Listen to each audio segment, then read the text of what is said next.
हम नरेंद्र मोदी से डरते नहीं हैं। 56 इंच की छाती, मन की बात, इन चीजों से हम डरते नहीं हैं। नरेंद्र मोदी जी अरबपतियों की कठपुतली है। जो अरबपति कहते हैं वो नरेंद्र मोदी करते हैं। अरबपति आपकी जमीन चाहते हैं, अरबपति आपका जल चाहते हैं, आपका जंगल चाहते हैं। नरेंद्र मोदी आपको मन की बात सुनाएंगे, फिर अंबानी जी की शादी में चले जाएंगे।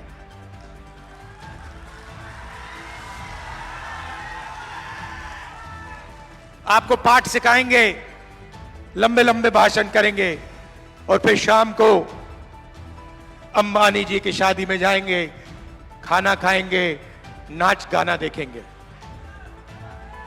भाइयों और बहनों, 16 लाख करोड़ रुपया, 16 लाख करोड़ रुपया गरीबों का पैसा छीनकर नरेंद्र मोदी जी ने अरबपतियों का माफ किया है।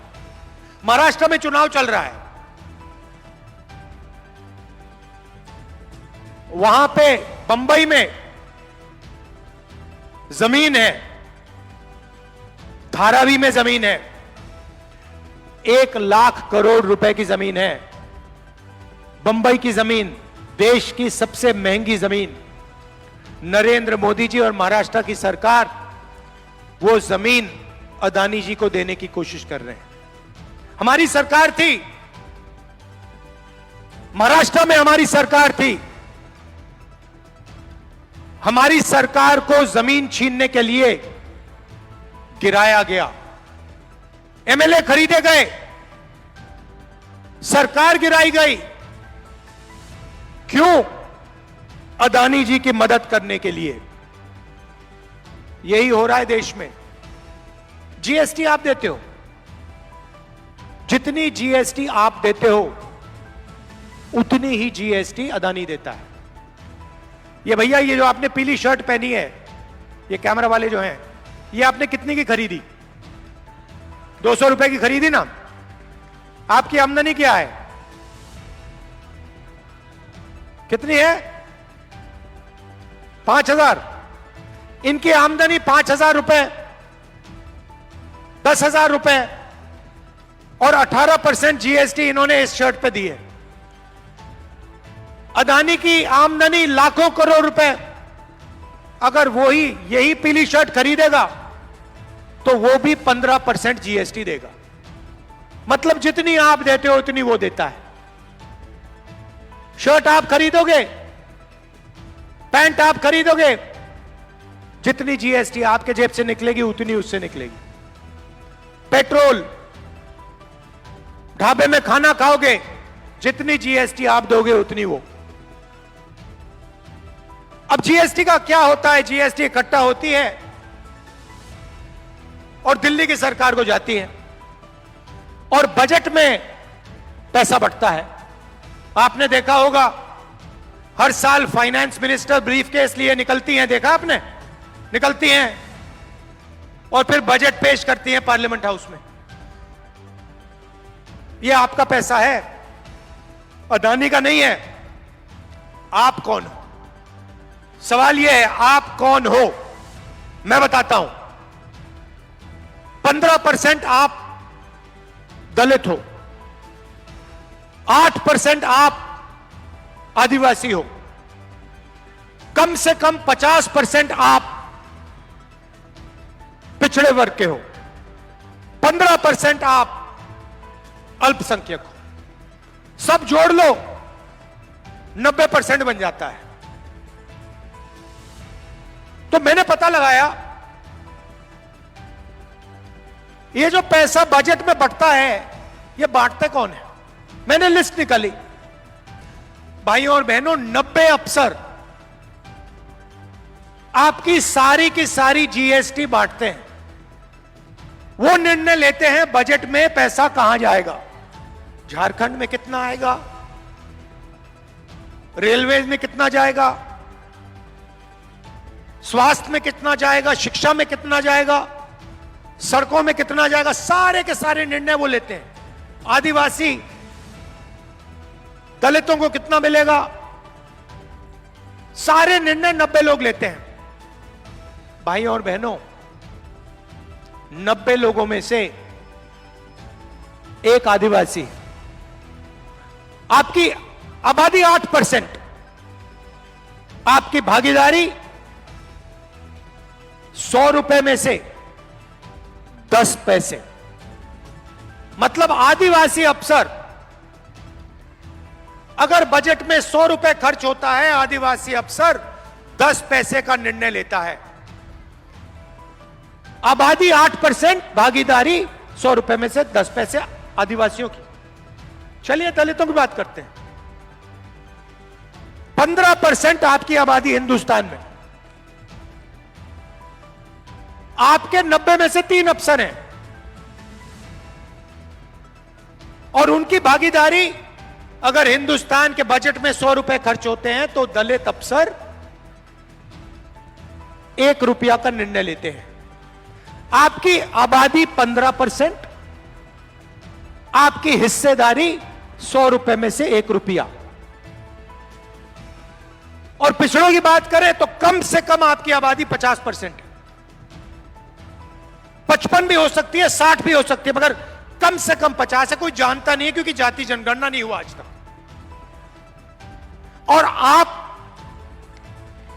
90 में से 3, 90 में से 3 अफसर पिछड़े वर्ग के हैं, उनको पीछे बैठा रखा है। छोटे छोटे डिपार्टमेंट दे रखे हैं, कह रखा है भैया तुम लोग पीछे बैठो, तुम्हारी 50% आबादी है मगर तुम लोग पीछे बैठोगे। और 100 रुपए में से उनके 5 रुपए, मतलब अगर आप दलित, आदिवासी, पिछड़ों को सबको जोड़ लो तो 100 रुपए में से आपकी भागीदारी 6 रुपए 10 पैसा, 6 रुपए 10 पैसा। 50% आबादी, 5 रुपए भागीदारी। इसलिए मैंने कहा है कि जाति जनगणना दिल्ली में और झारखंड में होगा। अब आप कहोगे ताली बजा रहे हो, मगर आप कहोगे तो जाति जनगणना होगा तो क्या हो जाएगा, उसमें हमें क्या मिलेगा, मैं आपको बताता हूं। मोदी जी कहते हैं मैं पिछड़े वर्ग की इज्जत करता हूं और फिर भूखा मार देते हैं। कहते हैं मैं पिछड़े वर्ग की इज्जत करता हूं और 16 लाख करोड़ रुपए अरबपतियों को दे देते हैं।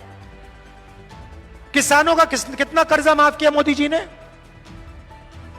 1 रुपया नहीं माफ किया। वो कहते हैं, साफ कहते हैं मैं किसानों का कर्जा माफ नहीं करूंगा। किसान कौन है? किसान पिछड़े वर्ग के लोग हैं, दलित है, आदिवासी हैं। तो जाति जनगणना से दूध का दूध पानी का पानी हो जाएगा। सबसे पहले जाति जनगणना में हम यह पता लगाएंगे इस देश में पिछड़े वर्ग के कितने लोग हैं, दलित कितने हैं, आदिवासी कितने हैं। उसके बाद हम हिंदुस्तान की सब संस्थाओं को देखेंगे और पता लगाएंगे कि ब्यूरोक्रेसी में कितने पिछड़े वर्ग के, कितने दलित, कितने आदिवासी। शिक्षा के सिस्टम में कितने आदिवासी, कितने दलित, कितने पिछड़े वर्ग के। पब्लिक सेक्टर में, बड़ी बड़ी कंपनियों में कितने पिछड़े वर्ग के, कितने दलित, कितने आदिवासी। और हम यह पता लगाएंगे कि इस देश का जो धन है उसमें कितना धन दलितों के हाथ में है, कितना आदिवासियों के हाथ में है, कितना पिछड़ों के हाथ में है, कितना माइनॉरिटीज के हाथ में है और कितना गरीब जनरल कास्ट के हाथ में है। उस दिन के बाद एक नई राजनीति शुरू होगी, क्योंकि आपको देश की सच्चाई आपके सामने दिखाई दे जाएगी। आज अगर मैं आपसे पूछूं कि भैया हिंदुस्तान की सबसे बड़ी कंपनियों में दलित कितने, आपका क्या जवाब है? एक भी नहीं। ये मीडिया वाले बैठे हैं, ये 24 घंटा भाषण देते हैं। देखा है आपने इनको टीवी पे? देखा ना? ये कभी किसान की बात करते हैं, मजदूर की बात करते हैं, बेरोजगारी की बात करते हैं? आपके नहीं है ये लोग। ये आपके नहीं है, अदानी के हैं, ये अंबानी के, अरबपतियों के हैं। ये देखो, जनता जानती है। अब भाइयों और बहनों, इनके जो बड़े बड़े एंकर हैं, इनके जो बड़े बड़े पत्रकार हैं, जो मीडिया बनाते हैं, जो न्यूज बनाते हैं, उनमें एक पिछड़े वर्ग का नाम बता दो मुझे। एक दलित का, एक आदिवासी का नाम बता दो मुझे। आपको एक नहीं मिलेगा। ये आपको किसान की बात नहीं बताएंगे, मजदूर की बात नहीं बताएंगे, मगर 24 घंटा अंबानी जी की शादी और उसमें जो डांस गाना हो रहा है उसको दिखाएंगे आपको। कहेंगे, बताएंगे आपको, बताएंगे देखो देखो नरेंद्र मोदी जी ने आपका कितना पैसा अंबानी को दिया है। देखो देखो 8 करोड़ रुपए की घड़ी पहना है। देखो भैया 10 करोड़ की गाड़ी चल रही है। आपको इससे क्या लेना देना? इससे आपको रोजगार मिल रहा है क्या? इससे महंगाई कम हो रही है क्या? उसके बारे में आपको कभी नहीं बताएंगे, क्योंकि आपका है ही नहीं, उनका है। गोदी मीडिया, जाति जनगणना के बाद आप टीवी देखोगे, उधर आपको दिखेंगे एंकर, दिखेंगे दलित एंकर दिखेगा, आदिवासी एंकर दिखेगा, पिछड़े वर्ग का एंकर दिखेगा।